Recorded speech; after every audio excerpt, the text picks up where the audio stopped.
YCP నేతలపై కేసులు నమోదవ్వడం, జైలుకు వెళ్లడం వంటివి జరుగుతున్నప్పటికీ అధికార పార్టీపై విమర్శలు చేయడానికి నాయకులు ఏమాత్రం తగ్గటం లేదు. ఇక ముఖ్యంగా వైసీపీ పార్టీలోని ప్రముఖ కీలక నేత వ్యవహరించే తీరు అందరినీ ఆశ్చర్యానికి గురిచేస్తోంది. ఓటమి అనంతరం సైలెంట్ గా ఉన్న నాయకులంతా ప్రస్తుతం కూటమి ప్రభుత్వంపై విమర్శలు చేస్తూ తమ గళంతో ధ్వజమెత్తుతున్నారు.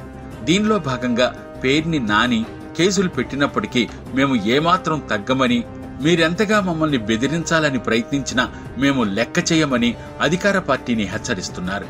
అయితే అతను ఇలా మాట్లాడడానికి గల కారణం ఏమై ఉంటుందో అని పలువురు సందేహాలను వ్యక్తం చేస్తున్నారు. పేర్ని నాని వరుస సమావేశాలను నిర్వహిస్తూ తన ఘాటైన వ్యాఖ్యలతో కూటమి ప్రభుత్వాన్ని టార్గెట్ చేయటం, ఏడాది పాలనపై విమర్శలు చేయడం ప్రస్తుతం చర్చనీయాంశంగా మారింది. దీంతో కూటమి ప్రభుత్వంలోని టీడీపీ, జనసేన నాయకులకు సవాల్గా మారాయి. మునుపెన్నడూ లేని విధంగా పేర్ని నాని చలోక్తులు విసురుతూ ఇంతగా దూసుకుని పోవడంతో కూటమి ప్రభుత్వం సందిగ్ధంలో పడింది. ఇక అసలు విషయానికొస్తే టీడీపీ నాయకులను టార్గెట్ చేసే కృష్ణా జిల్లా ఫైర్ బ్రాండ్స్ అయిన కొడాలి నాని అనారోగ్యం పాలవడం, వల్లభినేని వంశీ జైలుకు వెళ్లడం వంటి పరిణామాలతో వారు సైలెంట్ అయ్యారని, అందుకోసమే కృష్ణా జిల్లా అధ్యక్షుడిగా ఉన్న పేర్ని నాని పార్టీని బలోపేతం చేసేందుకు బాధ్యతలు చేపట్టారని వార్తలొస్తున్నాయి. అంతేకాకుండా మచిలీపట్నం, పెనమలూరు, గుడివాడ, గన్నవరం వంటి నియోజకవర్గాల్లో వైసీపీ పరిస్థితి నిర్జీవంగా మారడంతో నాని ఇలాంటి నిర్ణయం తీసుకున్నారని ప్రచారం జరుగుతోంది. ఇక వీరందరినీ ఏకతాటిగా చేసి యాక్టివ్ చేయడానికి నాని ప్రయత్నిస్తున్నారని సమాచారం.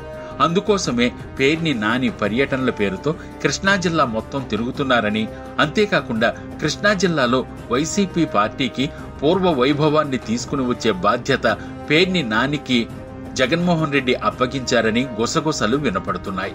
దాంతో పేర్ని నాని ప్రతి సమావేశంలోనూ అధికార పార్టీపై విరుచుకుపడుతూ వివాదాస్పద వ్యాఖ్యలు చేస్తూనే ఉన్నారు. ఇది వైసీపీ పార్టీకి అనుకూలంగా ఉన్నప్పటికీ మిగిలిన నాయకులంతా అధికార పార్టీ నుండి ఎటువంటి సమస్యలు ఎదురవుతాయోనని ఆందోళన చెందుతున్నారట.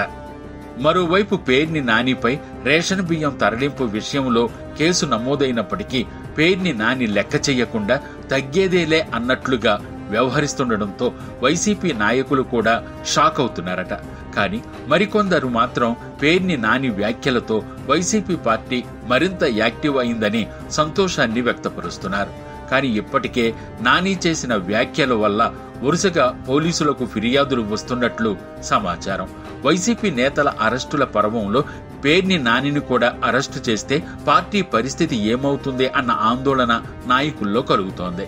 కేసులకు భయపడను, తగ్గేదేలే అన్నట్లుగా వ్యవహరిస్తున్న నాని తీరు వల్ల వైసీపీకి అనుకూలంగా మారుతుందా, లేక కూటమి ప్రభుత్వం నుండి ఎటువంటి రియాక్షన్స్ వస్తాయో వేచి చూడాల్సిందే.